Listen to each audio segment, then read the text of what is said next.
Carry over tayo ngayon kaya magbibigay ulit tayo ng tip. Race 1, arrange natin by running style. So, 7 entries, 3 rolled and placer. Mauna yung Excel magaling bumandera. Pero tingin ko magpe-fade out kasi yung velocity deceleration coefficient niya mababa. So, posible pang malot sa nung clever boy. Pamprimera ko yung human rights. Nakaguhit ibig sabihin nag-uumento yung kabayo. May dalawang samples tayo nakuha sa kanya. Tapos yung Baron of Sipokot, maganda yung kanyang vicious run. So pati yung vicious run nako-convert natin sa rating natin. Hindi tayo tumitingin sa oras. Maliligaw talaga kayo pag tumingin kayo sa tiyempo. Lalo ang tiyempo natin sa karera natin dito locally, end to end lang. Ibig sabihin, from start to finish lang.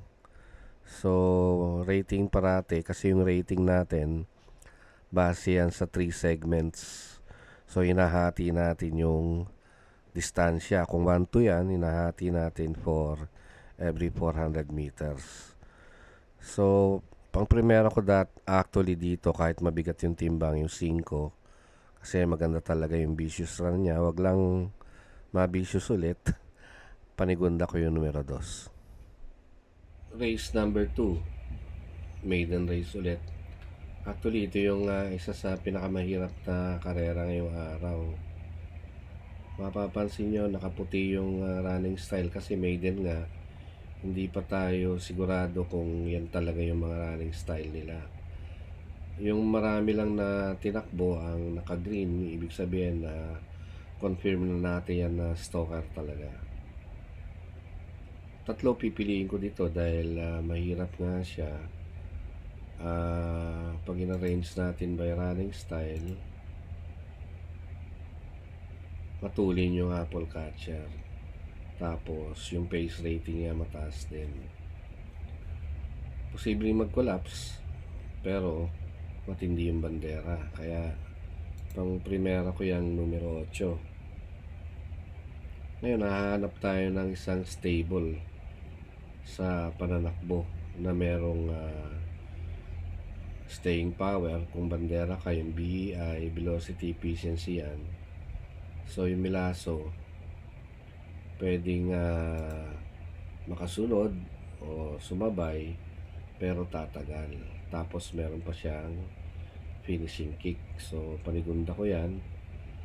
3 kukunin natin kasi nga maiden hindi pa natin kabisado talaga yan. Pantersera ko to kasi parang may chamba lang siya para sa akin. Pero hindi nga natin pwede iwanan kasi yung sample niya 3 yung sample ng iba isa sa kanya 3 dumikit siya doon kaya pang tersera ko yan. Race number 3 dito meron talagang mga angat sa laban dahil makikita nyo agad yung mga pula galing sa mabababang laban o grupo yan pagka green mas mataas kesa dun sa rating natin ngayon yung mga nilabanan niya kaya makikita nyo yung FSI nila mataas. Pagka puti naman same rating ng laban ngayon. So bukod dun sa field strength yung lakas ng laban meron tayong indicator dun sa grupo na pinanggalingan kung paakyat, pababa o stay. So ulit arrange natin by running style. Makikita nyo nasa taas agad yung noble touch, lamang pa sa pace rating kaya pang primera ko na yan. Pwede nyo rin single yan kasi angat talaga pero kasi nga mababa yung grupo niya, 90.2 lang yung FSI. nasa likuran niya at mas maganda yung final kick ni Lady Sabine. Kaya yan yung panigunda ko. So dalawa lang kukunin ko dyan. Tingin ko kahit mataas yung grupo ni Cluster, baka kulang pa sa aire. Pero nasa inyo na, kung idadagdag nyo yan, doon ako sa dalawa.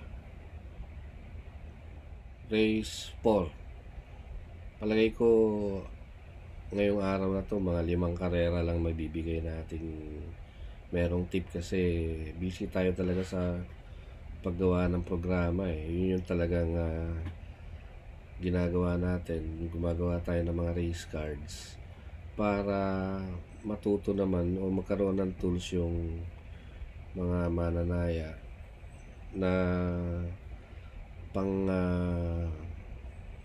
madali ang review base sa data, yung hindi na kayo maghahalongkat ng mga nakaraang resulta o takbo tapos may memorize mo.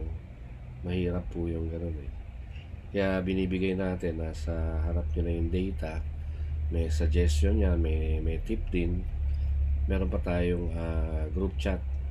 So yun, may libre ng programa, meron pa kayong racing advice tuwing may karera para makasabay kayo sa taya.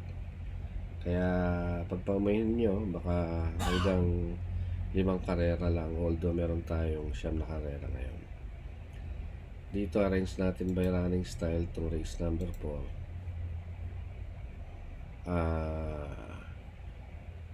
Parehong may laban yung dalawang 7. Makikita nyo naman talagang matindi sa bandera. Kaya lang yung isang 7, yung 7 ay medyo mababa yung mga nilalabanan.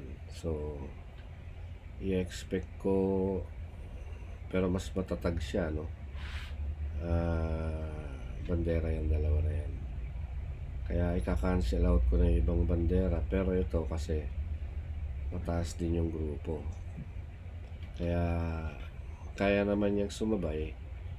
Pareho yung yung maximum velocity. Pamprimera ko yung 5. Pero hindi napapansin gaano dito. Pero may stalker siya eh. Kasi aasahan ko meron talagang hagaran. Puro matutulin yan eh.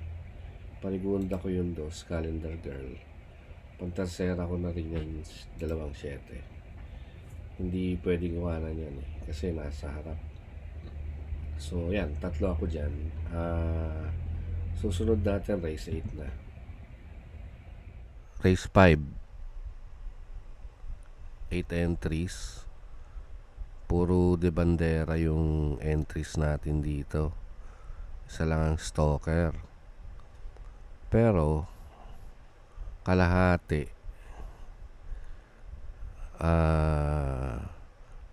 mataas yung mga nilabanan, kalahati o 3 sa kanila mabababa, magagaan yung laban. Ito yung kagandahan ng may field strength indicator. Alam mo agad kung sino yung mga contenders na kukunin mo, pati yung rating. Dito siguradong bandera yung axis deviation dyan, F8 eh.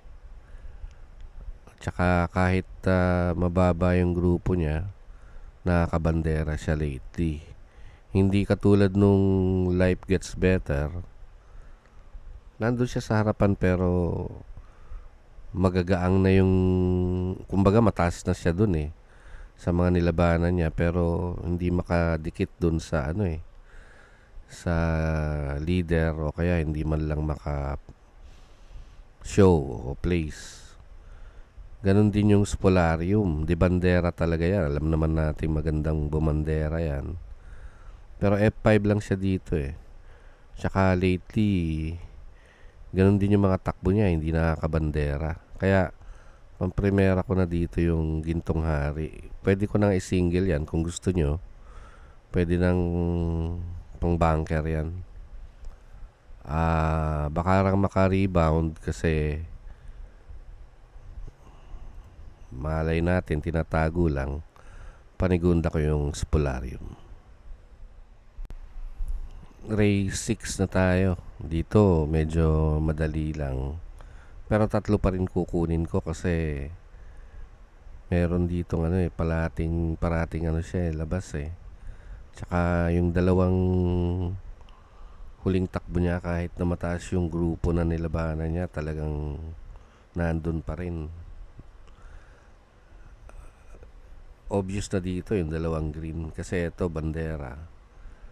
Mahirapan sila habulin yan, tingin ko yung Don Pedro. Pamprimera ko na yan. Actually 1-2 lang, pwede nyo ring solohin kung nagtitipid kayo katulad nung race 5 natin. Pero kukunin ko rin dyan yung take a chance. Yung sinasabi ko na laging laban siya eh. Siya kita mo yung pacing pwede talagang sumabay. Kahit mauna yon, tatagal yan eh. Panigunda ko to. So primera Don Pedro, panigunda yung right or wrong kasi stalker yan eh. Baka maghabulan yung dalawa. Yan ang may sirit dyan. Pantersera ko lang yung 6. 7, kala ko kanina nung race 4 hindi tayo makakabuo ng kala ko 5 lang magagawa ko. Pero popost pa rin natin to kahit late na. Mahirap tong race 7 dahil puro di bandera din eh. Bakbakan sa harap yan.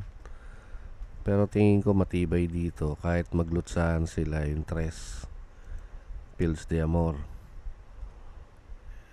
Magkakaubusan din yan. Kukuha tayo ng isang stalker, malaki din ang tsansa. Panigunda natin yung Victorious Babylin numero 5. Last race meron tayong 8 entries.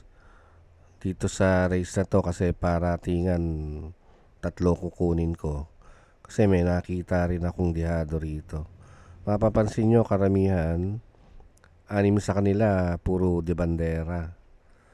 Mauna na dyan yung gold and silver, naka-range tayo by running style. Tapos naglaban na yan 4 at saka 3. Pero ngayon papaboran ko yung Give Me a Break numero 3. So pang primera ko yan. Tapos wala naman magaling na dito diremate. Yung stalker natin hindi maganda yung average rating. Ito yung average rating natin. Ito yung last rating. So panigunda ko na yung gold and silver. Pero tingin ko merong isang dihado dito kasi yung pace rating natin dikit silang dalawa. Pero mas lamang yung Iceman.